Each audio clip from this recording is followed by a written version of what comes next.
Good evening and welcome to Wednesdays Live with Doc Soil CBD and Tally Chiropractic. Tonight we got a great show for you. We're talking about how screen time can affect your health, mental health, and overall body. I've seen in my practice over the years where people spending more and more time on their screens, their phones, their technology, the computers, the TVs, you name it, whether you're an adult or a kid, we're spending more and more time on these devices, and it is in some ways wreaking havoc with our body, our mind, and our overall health. Now, there are some great things with phones and technology. Don't get me wrong. In some ways, I couldn't live without it. But the reality is, in my opinion, we have become so conditioned to having to have our phone on us, to having to have or watching and looking down at something that we have created all these problems with our overall health. And we weren't, as humans, in my opinion, made to look at screens all day long. What it does, unfortunately, they say, one of the things it does anyway, is unfortunately, when you're looking at these screens and you're playing these low level of entertainment games for boredom and just scrolling and scrolling and scrolling, you get these little relief or a release of endorphins and that chemical dopamine. Well, unfortunately, what that does is create this feedback loop, just like it does with addiction and other things. And so your body feels like it just needs that continuous scrolling to feel normal or produce that low level gratification. That low level gratification is signaling your body that you want more of it. And so you repeat it on an ad nauseum. And so what that does a lot of times is create problems for our brain. It causes us to have poor habits. And then as we sit there, as I talk about as a chiropractor all the time, is those poor postural habits lead to poor postural health, pain for you, and then dysfunction. You get headaches, you get shoulder pain, you get mid back pain. And then as your posture gets poor, unfortunately, in my opinion, it changes your mood. If you have really poor posture and sit all slumped over and hunched all day long, you typically feel like shit. When you sit up in a good position, nice and straight, shoulders back, walk tall, do those things properly, you have less stress on the spine, you have more confidence, and you have better mental health. So, just those are some simple things to start with. But we're going to really get into some of the things that screen time has caused, and the increase of it is going to cause more problems for people down the road. Here's an interesting thing that I heard years ago. As a chiropractor, like I said, I usually think of screen time and poor posture. So we'll kind of hit on that first, and as being one of the things that a lot of screen time causes poor posture. So there are some things that you can do. You can modify where your screen is. You can change where you hold your phone.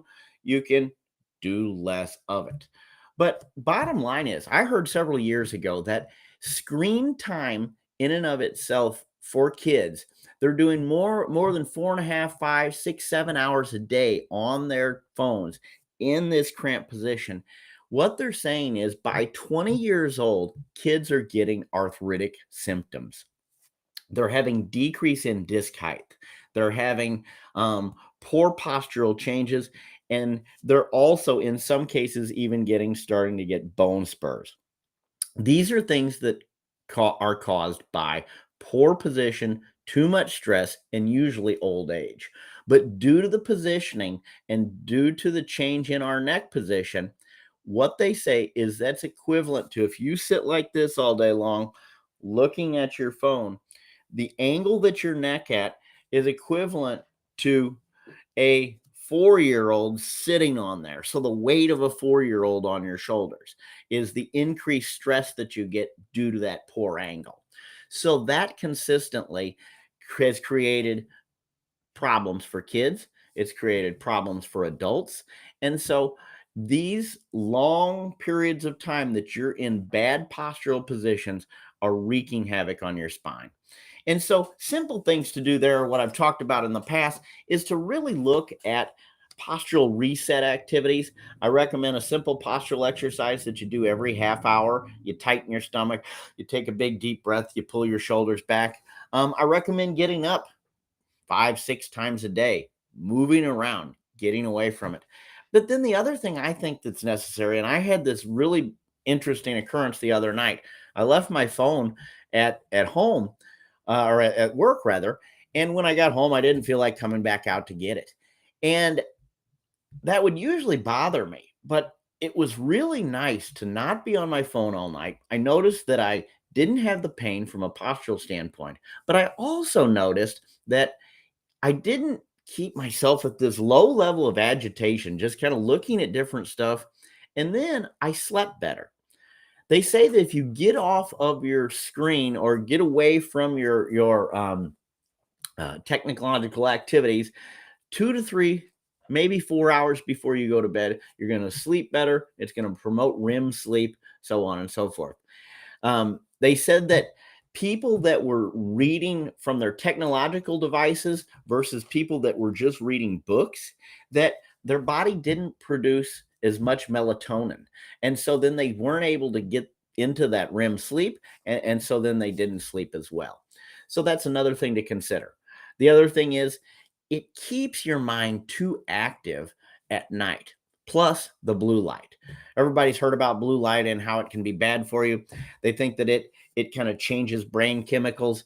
It can really mess with your eyes, and it messes up circadian rhythms. And so once your circadian rhythm gets off, and I try to tell my daughter all the time, but unfortunately, she's probably the worst of the worst. But she is on her phone really up close and for hours and hours at a time. And I really do think that it unfortunately can really cause problems with sleep for kids. It can cause problems for sleep for adults. And they're showing that long-term blue light stimulation is just not good for your brain in general. So something to consider. They've got all kinds of devices out there with regards to blue light and blue light therapy, or not blue light therapy, but protecting your eyes from the blue light. And I think that that would be beneficial in some cases. So that may be something to also look into. They say that also that due to us looking at screens all day long, that really what is also happening is it's wreaking havoc on our eyes. You're getting a ton of eye strain. You get headaches, and it's causing something called myopia. And they say that that's increased approximately 50 to 60% since we have really ramped up our screen years use over the last several years, or over the last 10 to 15 years, especially. So that's another thing. You got to protect your eyes. If you're on the screen all the time, you really need to be considering that type of thing. They're also, let's see, what else? Oh, screen time also, in my opinion, kind of it is causing something that they used to call FOMO. I forget exactly what they termed it, but it's basically the fear of missing out.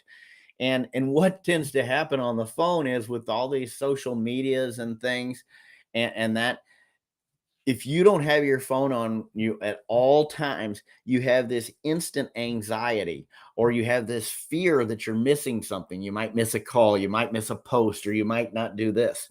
And I know that I've gotten myself into this in certain instances, and it really can cause me a lot of anxiety. And so I think in a lot of cases, all this screen time, all this overstimulation, all this over information, and in some cases, very poor information. Now, you can get great information online as well, but unfortunately, you can get down a pretty poor loop of in some cases, and it can really affect your mental health. The other thing I think people tend to do on social media is, as you're on that screen, you tend to judge yourself with other people, and I think that in some cases will cause you some anxiety. Um, you need to really focus on yourself, especially if you are struggling with anxiety and mental health type of struggles, because worrying about other people, worrying about whether you're sufficient, or whatever you're worrying about, isn't going to be beneficial.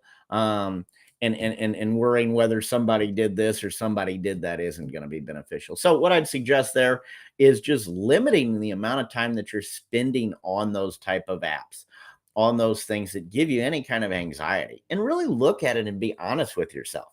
I think sometimes we get into the idea that we need something because we need something because we need something, meaning that it's just because, and that then just kind of we do that. I think that happens with a lot of these games. I was watching a video before this, and it was talking about how the game Candy Crush is one of those games that creates that low level of excitement that just keeps you doing it. And I think that social media kind of does that same thing. You get that low level of gratification as you scroll and scroll and scroll. And I think, unfortunately, that can be detrimental over time. So, what I would suggest is trying to limit it. One thing that I'm going to start trying to do is at least 1 to 2 times a week where I'm going to put my phone down at 6 o'clock and be totally done with it. And then another is I'm going to really try to go to 2 to 3 hours before sleep, getting rid of the phone. Because I found the one night that I did that, my sleep went significantly better than it had in quite some time. The other thing is, I find that I tend to, if I wake up at night, I immediately go to my phone and start looking at it. In a lot of cases, that'll wake me up in and of itself. Sometimes it's just to check the time, but you sometimes will get caught into something else, or it'll just wake you up due to the brightness of it, I think. So, just things to consider. Screen time in general is increasing all too much, in my opinion. And the more that the other thing about screen time is that if you're on a screen looking at technology, looking at your phone, watching TV, in most cases, you could be doing something more productive, more fun. Get out and move, get out and exercise, get out and take a walk. Just be able to enjoy the simple things in life. I talked to somebody the other day, and this guy is really impressive to me. He's someone that has spent a long time in prison, actually, and in my opinion, he should definitely have not have been there for the amount of time that he was. But he's come out one of the most grateful people that I know right now. And one of the great things that he stated the other day was he was just talking about how the reason that he's so grateful is because of the little things, and he didn't have the ability to go outside and get fresh air at night. And so we take that for granted as people who have that ability. And so he said since he's been out into society, he's been able to go out in the middle of the night and just enjoy the stars at times. Or in some cases, he stated that while he was in the in prison, that the water that they got was 1.5 minutes of either cold or hot. You didn't get to pick it, you didn't get your choice, and you never knew what you were going to get. And so the ability to turn on the shower and enjoy that has become so meaningful to him. And the reason I tell you this story is not necessarily that it's important to you particularly, but I think that it's important to note that we should be grateful for the little things and start looking for joy in them. Enjoy in getting outside and looking at the stars. Enjoy taking a shower. Enjoy things that are positive instead of just scrolling and scrolling and scrolling. There's a lot of other things that we can be doing out there. There's a lot of things that we can be grateful for, thankful for, and be healthier with. So hopefully you check them out. Hopefully this has been somewhat beneficial tonight. I'm glad to get this live. I think that it is an important one, and I hope that these tips and ideals will be helpful. Other than that, the big thing is get less screen time. I think that'll help. Be well, friends. Talk to you next week. Check us out, docsoilcbd.com. We have all our products online. You can buy online. We ship for free. And we always are trying to do deals as well. So stop in the shop, 3100 Maryville Road, docsoilcbd.com. Or if you're looking for CBD consultations or need a chiropractor, I am your man. Hope to see you soon. Bye-bye.